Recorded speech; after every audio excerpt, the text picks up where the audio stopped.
Hey guys, in this video I will show you how you can make CS2 more colorful or less colorful. It's up to you.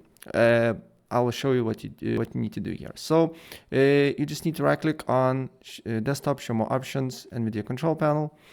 And then here you need to go to just desktop, color and settings. And then if you want to make it more colorful, you just need to look for digital vibrance and set it to 90 or 85. And then 95 in these basically matters. And then also you can increase brightness and gamma, but I only like to increase digital vibrance. But it's up to you. You can test it out, maybe increase gamma and brightness. And if you want to make it less colorful, make sure digital vibrance is basically 15 or 20. Then also you can minimize gamma and brightness. And that's basically what you need to do here. After that, just apply the changes and your game should be more colorful. So if I helped you out, please press like button and subscribe for more. Take care. Bye.